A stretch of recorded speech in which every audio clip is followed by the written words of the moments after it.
مصطفیٰ کریم کے دیوانوں، جن کی محنتیں اور جن کی مشقتیں اتنی زیادہ تھی کہ جنہوں نے دنیا کا نقشہ بدل کے رکھ دیا، ان کی دولت دین کے پھیلاؤ میں ایسی لگی کہ ان کے ایک ایک درہم و دینار سے اسلام کی بنیادوں کو مضبوط کر دیا گیا، جنہوں نے اپنی جان اور اپنے مال کو ہمیشہ اللہ اور اس کے رسول کی راہ میں قربان کیا، ہر لمحہ ہر پل اللہ کی رضا کے لیے کام کیا، ایسی شخصیتیں دنیا میں کبھی نہیں آ سکتی، اور کوئی ان کے مقام اور مرتبے کو پہنچ ہی نہیں سکتا، کیونکہ وہ تو صحابی ٹھہرے۔ قیامت تک ولی تو بہت آئیں گے لیکن کوئی صحابی نہیں ہو سکتا، کیونکہ صحابی بننے کے لیے چہرہ مصطفیٰ کو دیکھنا ضروری ہے۔ مصطفیٰ کریم کے دیوانوں، کون حضرت سیدنا عثمان غنی رضی اللہ تعالیٰ عنہ، جس کو شرم و حیا کا پیکر کہا گیا، جنہوں نے قرآن کو جمع کیا، اس لیے آپ کو جامع القرآن کہا گیا، وہ عثمان غنی جن کو ذو النورین کہا گیا، دو نور والا، یعنی مصطفیٰ کریم صلی اللہ علیہ وسلم نے اپنی دو بیٹیوں کا نکاح ان سے کیا۔ پہلے حضرت رقیہ رضی اللہ تعالی عنہا کا نکاح کیا، جب ان کا انتقال ہو گیا تو آقا کریم صلی اللہ علیہ وسلم نے اپنی دوسری بیٹی ام کلثوم کا نکاح ان سے کیا، اور آپ کو ذو النورین کا یہ لقب ملا۔ اور کائنات کے اندر، ابھی آپ نے سنا ہوگا، کائنات کے اندر حضرت عثمان غنی کے سوا یہ مقام اور یہ مرتبہ کسی کو نہیں ملا کہ کسی کے نکاح میں کسی نبی کی دو بیٹیاں آئی ہو۔ حضرت آدم علیہ السلام سے لے کر کے حضرت عثمان غنی تک، اور بعد میں تو کوئی ہو ہی نہیں سکتا، کوئی نہیں ایسا کہ جس کے نکاح میں کسی نبی کی دو بیٹی آئی ہو، اور یہاں کسی نبی کی نہیں، سارے نبیوں کے سلطان کی دو بیٹیاں ہیں، رسولوں کے سردار کی دو بیٹیاں ہیں، ان کے نکاح کے اندر آپ اندازہ لگاؤ اللہ نے آپ کو کتنا بڑا مرتبہ دیا ہوگا، کتنی بڑی شان اللہ نے آپ کو عطا فرمائی ہوگی۔ آج میں آپ کی دوسری شان کو بیان نہیں کر رہا، ویسے آپ نے سنا ہے مجھ سے کئی مرتبہ، اور میں نے محرم شریف کا جو ان کے ذکر کا میرے پاس جو بیان تھا وہ میں نے شیئر بھی کیا ہے لوگوں کو۔ آج میں ان کی شان سخاوت بیان کرنا چاہتا ہوں، کیونکہ عثمان غنی کا جب بھی نام لیا جاتا ہے تو سخاوت کا ذکر ضرور ہوتا ہے۔ آپ اتنے بڑے سخی تھے، آپ اتنے بڑے سخی تھے کہ آج بھی 1450 سال کے بعد بھی جب امام منبر پہ خطبہ دیتا ہے تو آپ کے نام کے ساتھ غنی لگایا جاتا ہے اور آپ کی سخاوت کا ذکر کیا جاتا ہے۔ یہ عثمان غنی رضی اللہ تعالیٰ عنہ، آئیے ان کی کچھ سخاوت کے تعلق سے ہم سنیں۔ اللہ نے قرآن کریم میں فرمایا نا، چوتھے پارے کے شروع میں ہی ہے، لَن تَنَالُوا الْبِرَّ حَتَّى تُنْفِقُوا مِمَّا تُحِبُّونَ، تم ہرگز بھلائی کو نہیں پا سکو گے جب تک کہ راہ خدا میں اپنی پیاری چیز خرچ نہ کر دو۔ بھلائی چاہتے ہو تو اپنی پیاری چیز راہ خدا میں قربان کرو، اپنی پسندیدہ چیز اللہ کی راہ میں قربان کرو۔ جو پسندیدہ چیزیں اللہ کی راہ میں قربان کرتے ہیں اللہ ان کو بھلائی عطا فرماتا ہے۔ مصطفیٰ کریم کے دیوانوں، آئیے میں آپ کی سخاوت کے تعلق سے ایک واقعہ بیان کروں۔ حضرت عبداللہ بن عباس رضی اللہ تعالی عنہما روایت کرتے ہیں کہ حضرت ابوبکر صدیق کے زمانے کے اندر ایک سخت قحط پڑا، بارش نہیں ہوئی اور لوگوں کا اناج ختم ہونے لگا، لوگ بھوک سے بے چین ہونے لگے، لوگ گیہوں کے لیے، اناج کے لیے، کھانے پینے کے سامان کے لیے ترسنے لگے۔ حضرت ابوبکر صدیق کے زمانے کی بات، اور حضرت ابوبکر صدیق کون ہے؟ میرے نبی کے بعد سب سے پہلے جو خلیفہ بنے وہ ابوبکر صدیق کی ذات ہے۔ کائنات میں نبیوں کے بعد سب سے افضل اگر کوئی ہے تو صدیق اکبر کی ذات ہے۔ ان کے زمانے کے اندر جب قحط پڑ گیا، لوگ بے چین ہو گئے اور لوگ آپ کے پاس آئے فریاد کے لیے، تو آپ نے لوگوں سے فرمایا آپ فکر نہ کریں، اللہ تبارک و تعالی ضرور قحط سے ہمیں نجات عطا فرمائے گا، آپ فکر نہ کریں، اللہ ضرور ہماری مدد فرمائے گا۔ آپ نے لوگوں کو تسلی دی۔ دوسرے ہی دن حضرت عثمان غنی کے یہاں ملک شام سے 1000 اونٹ آئے۔ بلند آواز سے کہنا نا، کتنے؟ 1000 اونٹ، اور ہر اونٹ کے اوپر اناج لدا ہوا تھا۔ 1000 اونٹ عثمان غنی کے یہاں آئے، ہر اونٹ پہ گندم اور کھانے کا سامان لدا ہوا تھا۔ اور جب عثمان غنی کے یہاں یہ سارے اونٹ آئے تو دوسرے دن مدینہ منورہ کے جتنے بزنس مین تھے، جتنے تاجر تھے، وہ سارے کے سارے عثمان غنی کے دروازے پہ آ گئے۔ تو عثمان غنی نے کہا کہ کیوں آنا ہوا آپ کا؟ کہا کہ ہمیں پتا چلا ہے کہ آپ کے یہاں 1000 اونٹ گندم اور کھانے کے سامان کے لیے آئے ہیں، ہم یہ چاہتے ہیں کہ ہم زیادہ منافع سے وہ خریدیں آپ سے، اور ہم وہ چیزیں مدینہ کے اندر لوگوں کو بیچ دیں تاکہ لوگوں کی بھوک ختم ہو جائیں، اور جو قحط پڑا ہوا ہے اس میں لوگوں کو راحت محسوس ہو، ہم آپ سے خریدنا چاہتے ہیں۔ کہا کہ آئیے گھر کے اندر، لے گئے جہاں وہ سارا سامان رکھا ہوا تھا، گندم رکھے تھے، کھانے کا سامان تھا۔ کہا کہ یہ سب ہے، اب بتاؤ مجھے کیا تم منافع دو گے، مجھے کیا منافع دو گے؟ کہا کہ 10 کی چیز 12 میں خریدیں گے۔ منافع اچھا ہی تھا۔ کہا کہ مجھے اس سے بھی زیادہ مل رہا ہے۔ تو تاجروں نے کہا کہ ہم 10 کے 14 دیں گے۔ عثمان غنی نے کہا مجھے اس سے بھی زیادہ مل رہا ہے۔ تو تاجروں نے پھر کہا کہ آخری دام ہم 10 کے 15 دیں گے۔ کتنے؟ 10 کے 15 دیں گے۔ بہت بڑا منافع تھا۔ عثمان غنی نے کہا کہ مجھے اس سے بھی زیادہ مل رہا ہے، اس سے بھی زیادہ مجھے منافع مل رہا ہے۔ تو سارے مدینے کے تاجر تھے، وہ سب حیران کہ مدینے کے اندر ہمارے سوا تو کوئی بزنس مین نہیں، ہم ہی خریدتے ہیں، ہم ہی بیچتے ہیں، عثمان غنی آپ کو اس سے زیادہ منافع کون دے رہا ہے؟ کہا مجھے ایک ذات 1 کا 10 دے رہی ہے، مجھے ایک ذات 1 کا 10 دے رہی ہے، اگر میں 1 درہم کی چیز دوں گا تو مجھے اس کے بدلے میں 10 درہم ملنے والے ہیں۔ سارے تاجر حیران، سارے پریشان، ایسا تو کون منافع دینے والا ہے، ایسا تو کوئی دے ہی نہیں سکتا ہے۔ عثمان غنی نے کہا مجھے کوئی نہیں دیتا، میرا پروردگار دینے والا ہے۔ اے تاجروں گواہ ہو جاؤ، میں نے 1000 اونٹ سے بھرا ہوا سامان مدینہ کے غریبوں میں مفت میں بانٹنا ہے، ویسے ہی ان کو دینا ہے، ان کا پیٹ بھرنا ہے، میرا مولا مجھے 1 کا 10 دینے والا ہے۔ یہ ہے سخاوت عثمان غنی، یہ ہے سخاوت کی شان۔ مصطفیٰ کریم کے دیوانوں، جب قحط آ جاتا ہے، جب مصیبتیں آ جاتی ہے، جب کوئی وبا اور بلا پھیل جاتی ہے، جب بازاریں بند ہو جاتے ہیں، تو لوگ مسلمانوں کو لوٹنا شروع کر دیتے ہیں، لوگ 5 روپے کی چیز 10 میں بیچنا شروع کر دیتے ہیں۔ ابھی آپ نے نہیں دیکھا پچھلے 2 سال کے اندر کتنی مہنگائی ہے، یہ دام کیوں بڑھائے جاتے ہیں؟ لوگوں کی مجبوری کا فائدہ اٹھانے کے لیے۔ لیکن عثمان غنی کا دل تو دیکھیں کہ ایسے عالم میں جہاں منافع کمایا جا سکتا تھا، پیسے بنائے جا سکتے تھے اور مالدار ہویا جا سکتا تھا، لیکن آپ نے لالچ نہیں رکھی، اپنا سارا سامان راہ خدا کے اندر غریبوں میں تقسیم فرما دیا، غریبوں کو پیٹ بھر کے دیا۔ مصطفیٰ کریم کے دیوانوں، واقعہ تو ختم ہوا، اب ہوا کیا؟ آپ دیکھیں کہ حضرت عبداللہ ابن عباس رضی اللہ تعالی عنہما فرماتے ہیں کہ میں رات کو جب سویا، اسی رات کی بات ہے، وہی روایت کرتے ہیں، کہتے ہیں میں رات کو جب سویا تو خواب میں حضور صلی اللہ علیہ وسلم کا دیدار ہوا۔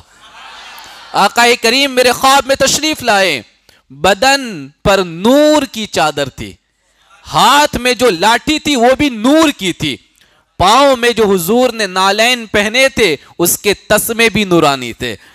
میں نے عرض کیا یا رسول اللہ صلی اللہ علیہ وسلم، میرے ماں باپ آپ پہ قربان ہو، میرا شوق آپ کی طرف بڑھ رہا ہے، میں آپ کی طرف بڑھ رہا ہوں، میں بے چین ہوں آپ سے ملنے کے لیے۔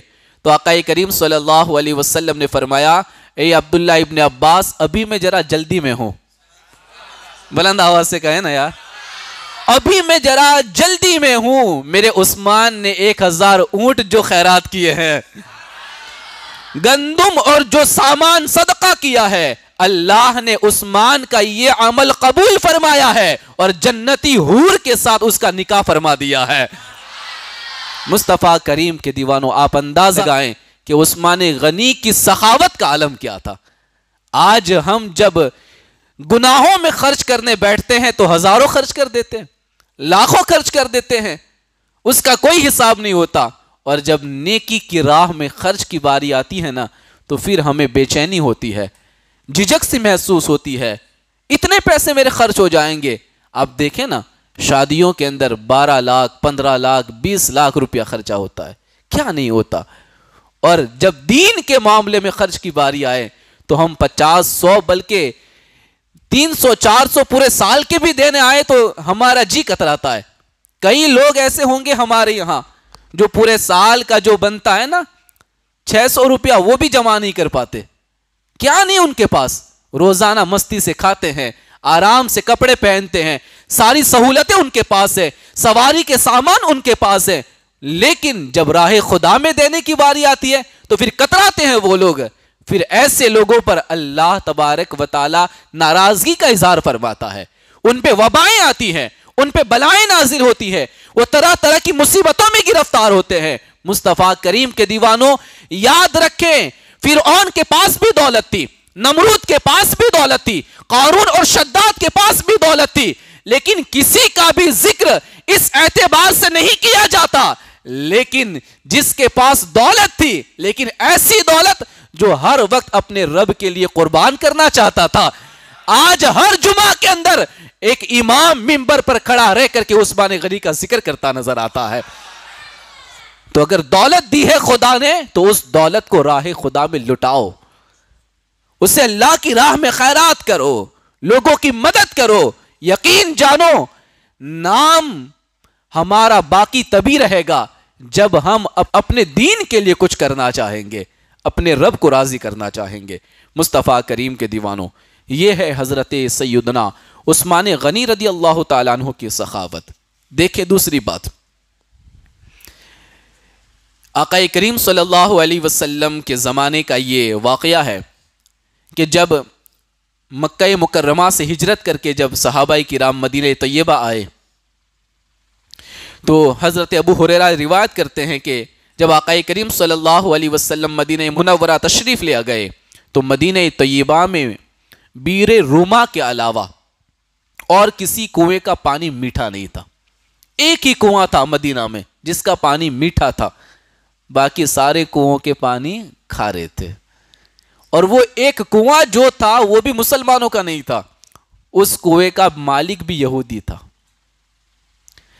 اب وہ تو اپنا پانی بیچتا تھا، مسلمان خریدتے تھے، اب مسلمانوں کو روز پانی خریدنا پڑتا تھا اس سے، تو کافی پیسہ مسلمانوں کا اس پانی کو خریدنے میں لگ جاتا تھا۔ تو اس کے سوا کوئی کنواں نہیں تھا جو وادی عقیق کے کنارے ایک باغ کے اندر تھا، جو مدینہ منورہ سے تقریباً 4 کلومیٹر کی دوری پر۔ آج بھی اس کو بیر عثمان کہا جاتا ہے، حضرت عثمان کا کنواں۔ جو عمرہ وغیرہ کرنے گئے ہیں ان کو پتا ہوگا، مدینہ طیبہ کے اندر اس کنویں کا مالک یہودی تھا جو اس کا پانی بیچتا تھا، اور مسلمانوں کی کافی رقم خرچ ہو جاتی تھی، مسلمانوں کو تکلیف کا سامنا کرنا پڑتا تھا۔ تو آقا کریم صلی اللہ علیہ وسلم کے کہنے پر اور ترغیب دلانے پر کہ میرے آقا صلی اللہ علیہ وسلم نے فرمایا، کون ہے جو اس کنویں کو خرید کر مسلمانوں کے لیے وقف کر دیں، میں اس کے لیے جنت کا وعدہ کرتا ہوں۔ تو جب آقا کریم صلی اللہ علیہ وسلم نے ترغیب دلائی کہ جو اس کنویں کو خرید کر مسلمانوں کے لیے وقف کر دے گا میں اس کے لیے جنت کا وعدہ کرتا ہوں. تو اس وقت حضرت عثمان غنی رضی اللہ تعالیٰ عنہ نے آدھا کنواں 12,000 درہم میں خرید لیا.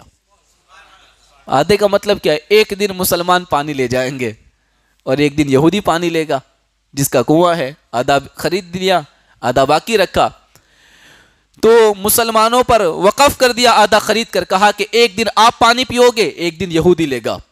اور یہ طے پایا کہ ایک دن مسلمان بھریں گے، ایک دن یہودی بھرے گا. مگر جب یہودی نے دیکھا کہ میرا تو بہت سارا پانی مسلمان لے جا رہے، کیونکہ مسلمان زیادہ ہو گئے جو ہجرت کر کے آئے تھے مکہ مکرمہ سے، اب انہیں تو 2 دن کا پانی بھرنا ہے، آج کا بھی بھرنا ہے، کل کا بھی بھرنا ہے، کیونکہ کل ملنے والا نہیں، تو بہت سارا پانی بھر لیتے تھے. تو یہودی نے دیکھا کہ مسلمان ایک دن میں 2 دن کا پانی بھر لیتے ہیں اور میرا پانی ہماری مرضی کے مطابق اب بکتا نہیں ہے. تو یہودی پریشان ہو کر پھر آیا حضرت عثمان کی بارگاہ میں، کہا کہ اور آدھا بھی خرید لو، آدھا تو خریدے ہو، آدھا اور بھی خرید لو. حضرت عثمان غنی نے پھر 8,000 درہم میں وہ آدھا کنواں بھی خرید لیا. پہلے 12,000 کا آدھا لیا، پھر 8,000 درہم میں آدھا خریدا. ٹوٹل 20,000 درہم کے اندر، اس دور کے 20,000 درہم کی بات کر رہا ہوں میں، 1450 سال پہلے. آپ اندازہ لگائیں اس وقت کتنی قیمت ہوگی 20,000 درہم کی.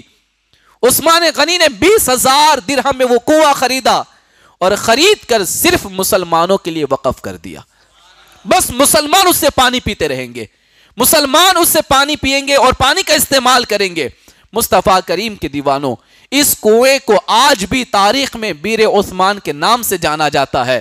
مصطفیٰ کریم کے دیوانوں، جس وقت یہ کنواں خرید کر مسلمانوں کے لیے وقف کیا، میرے آقا نے فرمایا عثمان نے جنت کو خرید لیا ہے، عثمان نے جنت کو خرید لیا ہے. مصطفیٰ کریم کے دیوانوں، یہ ہے عثمان غنی کی سخاوت. ایسے عالم کے اندر، ایسے مشکل وقت کے اندر جس نے مسلمانوں کی مدد کی ہے، اپنا پیسہ خیرات کیا ہے. عثمان غنی جو تھے نا، جب ان کا گھر کا کھانا بنتا تھا تو بڑا سادہ ہوتا تھا، بڑا معمولی کھانا، نہ اس میں تیل زیادہ ہوتا، نہ کئی طرح کے پکوان بنتے، نہیں، بس جو نارمل ایک غریب بندہ کھانا کھاتا ہے نا، اسی اعتبار سے آپ کے گھر کھانا تیار ہوتا تھا. کیوں؟ کیونکہ وہ دولت کو اپنے اوپر کبھی خرچ نہیں کرتے تھے، وہ دولت کو صرف اللہ اس کے رسول کی راہ میں خرچ کرتے تھے. آج کا معاملہ کیا ہے؟ آج دولت مند انسان پیسہ صرف اپنے اوپر خرچ کرتا ہے. اپنا لباس اچھا ہونا چاہیے، جوتے برانڈڈ ہونے چاہیے، ہاتھ میں گھڑی بھی ایسی ہو کہ کوئی دیکھے تو دیکھتا رہ جائے، اس کا چشمہ بھی ایسا ہونا چاہیے کہ 10 لوگ پوچھے کہ بھائی تو چشمہ کہاں سے خریدتا ہے، گاڑی بھی تو ہائی فائی ہونی چاہیے. بندہ اپنے اوپر خرچ کرتا ہے. یہی تو فرق ہے اللہ والوں میں اور ہمارے اندر. اللہ والے دولت کو اللہ کی راہ میں خیرات کرتے تھے، اور آج امیر بن کے ہم لوگ اپنی دولت اپنے اوپر خرچ کرتے ہیں. یہ کون سی امیری ہے؟ امیری کب ہوتی ہے؟ امیری دل سے ہوتی ہے، مالداری دل سے ہوتی ہے. جو رب نے دیا ہے وہ راہ خدا میں خرچ کرو. آگے میں بتاؤں گا. عثمان غنی رضی اللہ تعالیٰ عنہ حضور کی بارگاہ میں دوڑ کے گئے، کہا حضور دعا کر دیں کہ اللہ مجھے غریب کر دے. ہے کوئی آج دنیا میں ایسا جو غریبی کی دعا مانگے؟ عثمان غنی حضور کی بارگاہ میں گئے تھے، حضور یہ مجھ سے نہیں ہوتا، یہ سب اتنی ساری دولتیں میرے پاس ہے، مجھے کبھی کبھی عبادت کے لیے وقت نہیں ملتا، آپ دعا کریں میں غریب ہو جاؤں، میرا مال ختم ہو جائے. میں نے کائنات میں اگر کسی ایک بندے کو دیکھا کہ جس نے غریبی کی دعا کروائی ہو تو صرف عثمان غنی کو دیکھا ہے کوئی؟ سارے بندے یہی کہتے ہیں کہ دعا کرو مالدار ہو جاؤں، دعا کرو مالدار ہو جاؤں، بلکہ مالدار بھی کہتا ہے دعا کرو اور مالدار ہو جاؤں. یہ والا معاملہ ہے. عثمان غنی کہتے ہیں حضور دعا کر دے غریب ہو جاؤں. مصطفیٰ کریم کے دیوانوں، تو اس وقت حضور نے فرمایا کہ عثمان نے جنت کو خرید لیا جب کنواں مسلمانوں کے لیے وقف کر دیا. دوسری بار جنگ تبوک کے موقع پر، جنگ تبوک بڑے ایسے حالات میں جنگ واقع ہوئی تھی کہ مسلمان بڑے غریب تھے، بڑے مفلس. اتنے مفلس کہ ایک کھجور کو توڑ کے کبھی 2 صحابی کھاتے تو کبھی ایک کھجور سے 4 صحابی کھاتے. اور کھجور ہوتی کتنی ہے؟ 1.5 انچ کی کھجور، اس کو 4 صحابی توڑ کے کھا کے پورا دن گزارتے ہیں. اتنی غریبی کا زمانہ، ایسی مفلسی کا عالم. بلکہ کئی صحابی تو کھجور کو صرف چوستے تھے اور سحری کر لیتے تھے، اور اسی کو چوس کے روزہ افطار بھی کر لیتے تھے. کھاتے نہیں تھے، اسے بچا کے رکھتے تھے ایک کھجور کو. سمجھو کتنی غریبی ہوگی. لیکن ایسے وقت میں بھی صحابہ نے اسلام کی خدمت نہیں چھوڑی، دین کی دعوت نہیں چھوڑی. آج ہوتے تو کہتے یار ہمارے گھر کا بھی ٹھکانہ نہیں ہے، گھر کھانے کا ٹھکانہ نہیں ہے، اور تم ہے کہ اجتماع میں بلانے کے لیے آ گئے ہو. تم ہو کہ کہتے چلو قافلے میں چلنا ہے، چلو دین کی دعوت میں نکلنا ہے، چلو فلاں بیان میں جانا ہے، ہمارے گھر کا ٹھکانہ نہیں ہے. یہ آج کے مسلمان کا جواب ہے.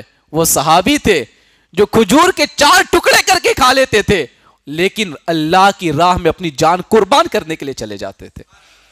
وہ جذبہ صرف اللہ نے ان کو عطا فرمایا تھا، اور وہ تربیت مصطفیٰ نے فرمائی تھی. ان کو سوارا کس نے تھا؟ میرے آقا نے سوارا تھا. ان کو ایسا بنایا کس نے تھا؟ میرے مصطفیٰ نے بنایا تھا. اپنا سب کچھ لٹانے کے لیے تیار ہو جاتے تھے. وہ جذبہ، وہ جوش اللہ نے ان کو عطا فرمایا تھا. مصطفیٰ کریم کے دیوانوں، تو جنگ تبوک کا موقع تھا. آقا کریم صلی اللہ علیہ وسلم منبر پہ کھڑے ہوئے اور فرمایا کہ جنگ کے لیے جانا ہے اور بالکل ساز و سامان نہیں ہے، بڑا مشکل راستہ ہے. کون ہے جو راہ خدا میں خیرات کرے گا؟ کون ہے جو مدد کرے گا؟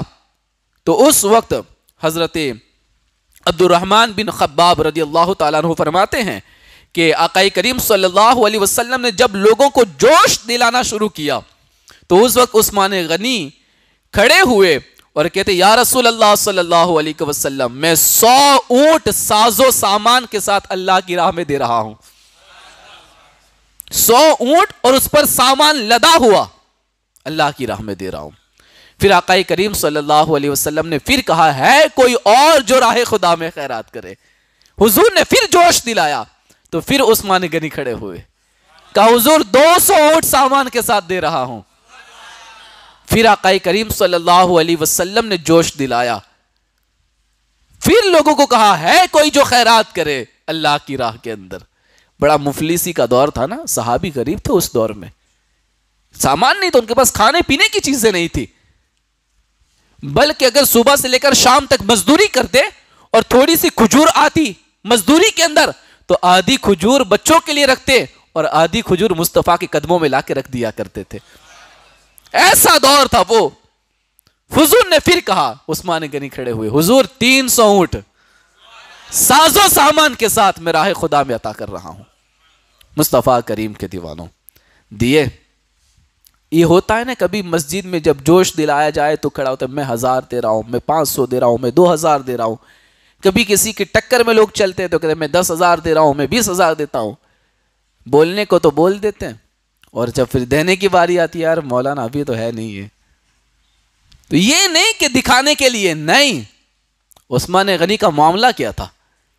یہاں تو 300 اونٹ کہے نا کہ میں دے رہا ہوں. میرے آقا اتنے خوش ہوئے کہ جب میرے آقا صلی اللہ علیہ وسلم منبر سے نیچے اتر رہے تھے تو اس وقت میرے آقا نے فرمایا کہ اب عثمان کو اس کے بعد کوئی عمل نقصان نہیں پہنچائے گا. یعنی اگر کوئی وہ عمل نہ بھی کرے تب بھی اللہ اس کو جنت عطا فرمانے والا ہے. یہ میرے آقا نے فرمایا. تو یہ تو 300 اونٹ میرے عثمان غنی نے حضور کے سامنے پہلے ہی بیان کر دیے، لیکن جب دینے کی باری آئی، یہاں تو صرف بیان کرنا تھا نا میں اتنے دوں گا، لیکن جب دینے کی باری آئی تو کتنے دیے؟ مفتی احمد یارخان نعیمی فرماتے ہیں کہ یہ تو 300 تو وہاں سے بیان کیے تھے، جب دینے کی باری آئی تو 950 اونٹ سامان کے ساتھ عطا فرمائے تھے اور 50 گھوڑے سامان کے ساتھ عطا فرمائے تھے. 1000 کا عدد پورا کر دیا. یہ تو صرف گھوڑے اور سامان اور اونٹ تھا. پھر مفتی احمد یار خان نئی میں فرماتے ہیں 1000 سونے کے سکے عطا فرمائے تھے. 1000 سونے کے سکے پہلی مرتبہ میں دیے, اور پھر دوسری مرتبہ دینے گئے تو 10,000 سونے کے سکے عطا فرمائے تھے. اندازہ تو لگاؤ کہ کتنا دیا ہوگا عثمان غنی نے, کتنا دیا ہوگا. 950 اونٹ سامان کے ساتھ, 50 گھوڑے سامان کے ساتھ, پہلے 1000 سونے کے سکے اور پھر 10,000 سونے کے سکے عطا فرمائے تھے. اسی لیے عثمان غنی کہا جاتا ہے. دل بھی بڑا تھا ان کا, اور اللہ نے دولت بھی بے شمار عطا فرمائی تھی. کیوں نہ عطا فرماتا؟ جب لٹاتے ایسے تھے تو اللہ عطا بھی ایسا فرماتا تھا. مصطفیٰ کریم کے دیوانوں, اس وقت پھر میرے آقا نے فرمایا تھا عثمان نے دوسری مرتبہ جنت کو خرید لیا ہے. دوسری مرتبہ عثمان غنی نے جنت کو خرید لیا.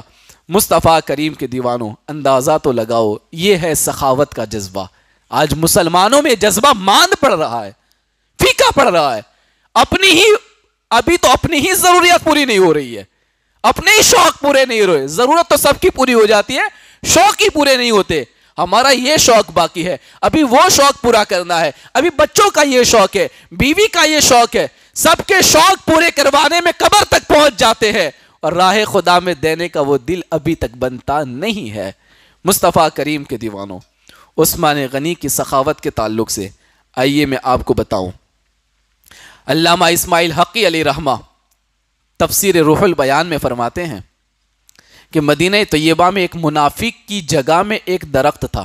منافق تھا, اوپر سے مسلمان, اندر سے کافر. نفاق تھا اس کے دل میں, لیکن ابھی تک اس کا نفاق ظاہر نہیں ہوا تھا. تو اس کے یہاں درخت تھا, اور وہ درخت ایک انصاری صحابی کے مکان کی طرف جھکا ہوا تھا. درخت ادھر تھا لیکن جھکا تھا پڑوس کے اندر, جھکا ہوا تھا, جس کا پھل انصاری صحابی کے مکان میں گرتا تھا. ہوتا ہے نا اکثر, پڑوسی کا پیڑ ہے اور گرتے پھل ہمارے یہاں ہے. تو جھکا ہوا تھا, صحابی کے یہاں پھل گرا کرتے تھے. تو اس وقت کیا ہوا کہ انصاری صحابی نے آقا کریم کی خدمت میں اس منافق کے درخت کے پھل گرنے کا ذکر کیا.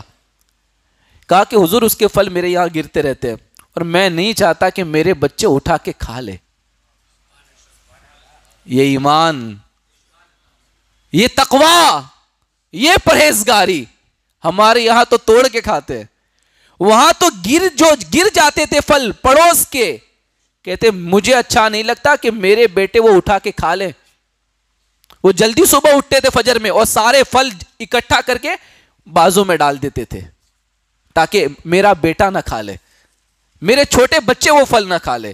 دیکھیں یہ تقوی, جب باپ ایسے ہوتے تھے نا تو پھر بیٹے اللہ کے ولی بن کے پیدا ہوتے تھے. یہ پرہیزگاری ہوتی تھی. کسی کا کھانا گرے ہوئے پھل بھی نہیں لیتے تھے وہ. تو کہا کہ حضور کچھ انتظام کر دے کہ وہ پیڑ مجھے بیچ دے, وہ پیڑ مجھے بیچ دے تاکہ پھل گرے اور میرے بیٹے کھائیں تو پھر کوئی نقصان نہ ہو, ہم گنہگار نہ ہو, ہم بچنا چاہتے ہیں اس سے. حضور آپ اس سے کہے کہ وہ پیڑ مجھے دے دے, بیچ دے.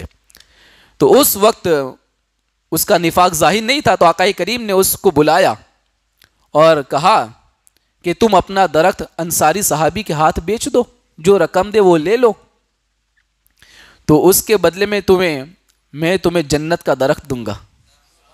حضور نے فرمایا, کیا فرمایا, یہ پیڑ تم اس انصاری صحابی کے حوالے کر دو, میں اس کے بدلے میں تمہیں جنت میں ایک پیڑ دوں گا. آقا فرما رہے ہیں, وہ نبی جس کی زبان سے نکلنے والی بات وحی خدا ہوتی ہے. میرے آقا نے فرمایا, لیکن تھا منافق, دل میں نفاق تھا, تو اس نے کہا کہ نہیں مجھے نہیں بیچنا, نہیں بیچنا, انکار کر دیا. جب اس واقعے کی خبر عثمان غنی کے کانوں میں پڑی, جب یہ بات پتا چلی, تو اس وقت حضرت عثمان غنی سیدھے اس منافق کے پاس پہنچے, اور جانے کے بعد کہا کہ بول تو کیا بولتا ہے, کتنی رقم ہے تیرے اس پیڑ کی, میں دے رہا ہوں, یہ پیڑ اس صحابی کو دے دے. تو وہ تو پہلے تیار نہیں ہوا, کہا کہ میرا فلاں جگہ پر ایک باغ ہے, اس باغ کے 10 پیڑ تیرے. کتنے؟ 10 پیڑ تیرے، بس یہ ایک پیڑ پڑوسی صحابی کو دے دے. وہ کہتا نہیں دوں گا. کہا کہ 20 تیرے، بس یہ پیڑ دے دے. وہ مانا نہیں. تو عثمان غنی نے کہا جا پورا باغ تیرا، میرا جو باغ ہے وہ پورا باغ تو لے لے، بس یہ پیڑ پڑوس والے صحابی کو دے دے. کہے یار ہے یہ کسی میں جذبہ؟ پورا باغ میرا لے لے، بس یہ پیڑ اس صحابی کو دے دے. تو اس وقت اس کے منہ میں پانی آ گیا کہ پورا باغیچہ مل رہا ہے مجھے تو ایک پیڑ کے بدلے میں. تو وہ تیار ہو گیا اور عثمان غنی سے اس نے سودا کر لیا. اب عثمان غنی رضی اللہ تعالیٰ عنہ حضور کی بارگاہ میں آئے. حضور کی بارگاہ میں آئے. کہا یا رسول اللہ صلی اللہ علیہ وسلم، آپ نے فرمایا تھا نا کہ جو وہ درخت بیچ دے گا اس صحابی کو، میں جنت میں اس کے لیے درخت کا وعدہ کرتا ہوں. کہا حضور اگر میں دے دوں تو؟ بلند آواز سے. میرے آقا نے فرمایا عثمان تو دے دو، تیرے لیے جنت میں پیڑ لگا دیں جائے گے، تجھے جنت میں پیڑ دیا جائے گا. اس وقت عثمان غنی نے کہا یا رسول اللہ صلی اللہ علیہ وسلم، میں وہ ایک پیڑ اپنے پورے باغ کے بدلے میں خرید کے آیا ہوا ہوں، پورے باغ کے بدلے میں خرید کر آیا ہوں.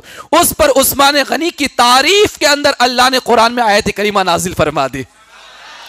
سَيَذَّكَّرُ مَن يَخْشَى وَيَتَجَنَّبُهَا الْأَشْقَى الَّذِي يَصْلَى النَّارَ الْكُبْرَى. یہ آیت کریمہ عثمان غنی کی شان کے اندر اللہ نے نازل فرمائی.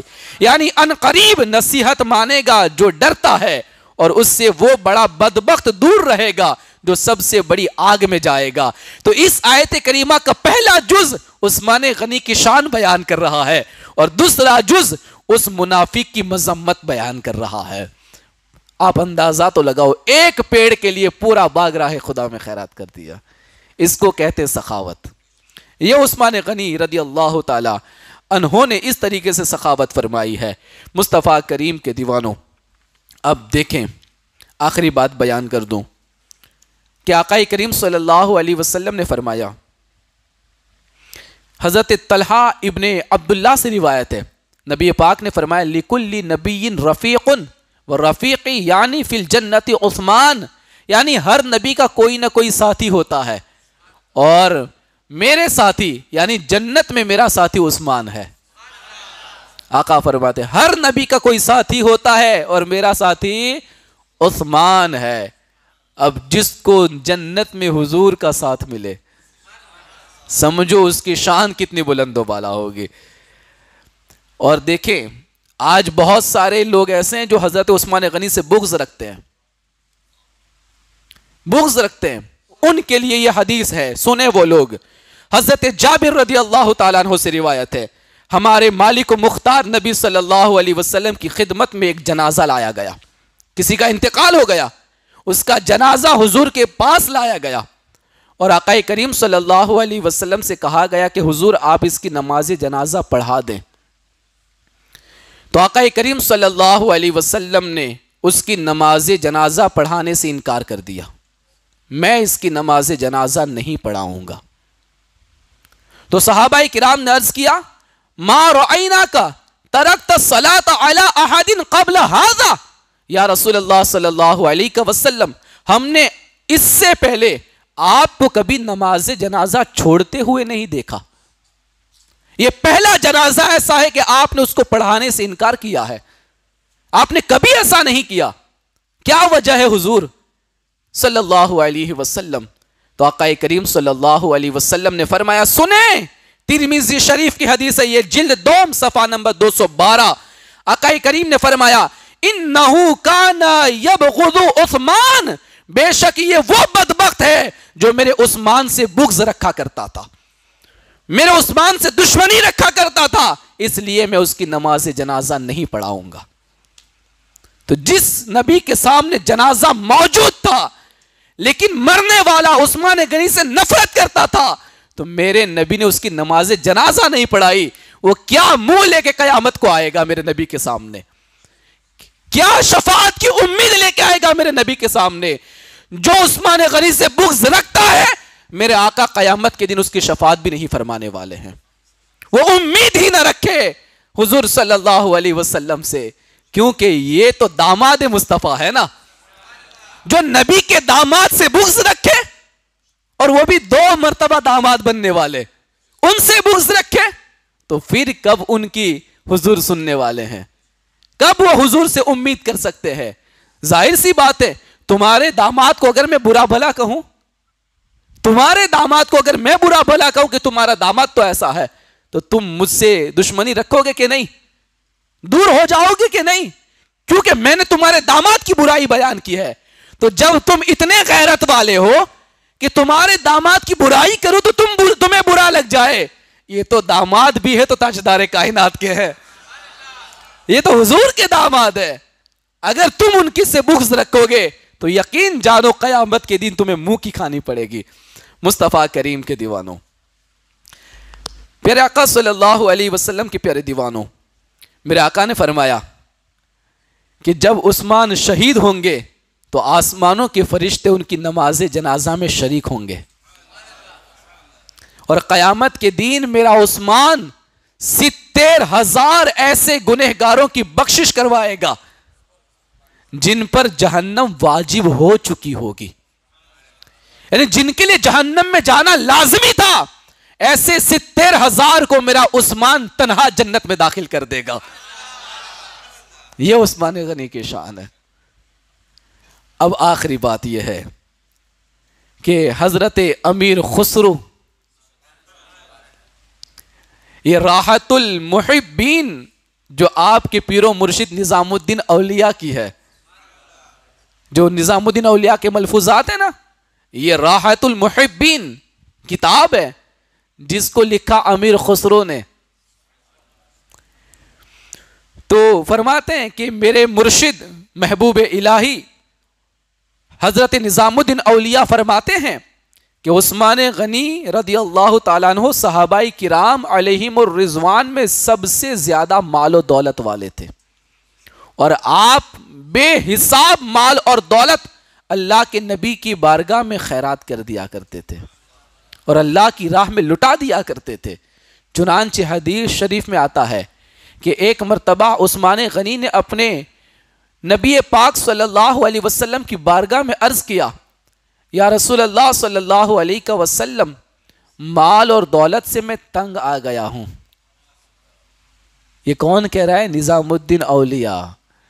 وہ کہتے ہیں کہ حدیث میں آیا ہے کہ عثمان غنی نے حضور کی بارگاہ میں جا کر عرض کیا، حضور میں مال و دولت سے تنگ آ گیا ہوں۔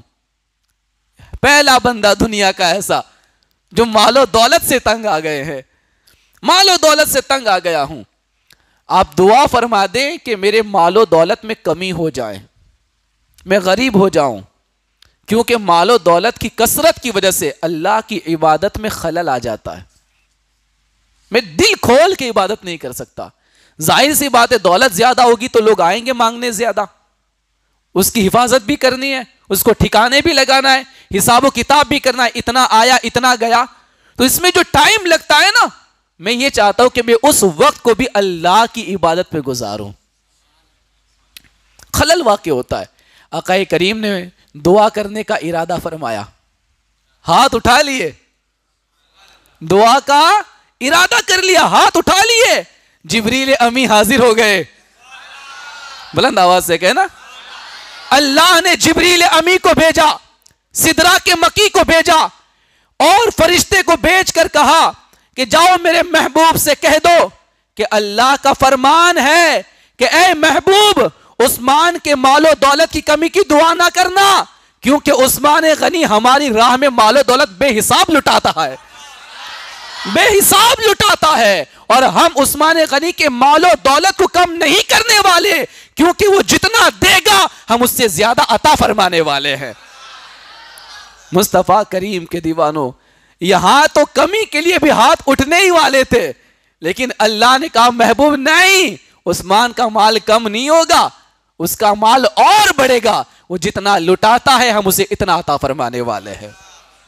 لٹاؤ مسلمانوں اپنے مال کو راہ خدا میں، لٹاؤ اپنی دولت کو اللہ کے دین کے خاطر، جتنا لٹاؤ گے واقعی تمہیں اللہ ضرور عطا فرمائے گا۔ جب بھی پیسوں کی کمی آئے، جتنا ہے اسے لٹا دو، اللہ کئی دن بھی نہیں ہوں گے کبھی کبھی تو رات بھی نہیں ہوتی اللہ لوٹا دیتا ہے، اللہ اس کا بدلہ تمہیں عطا فرما دیتا ہے۔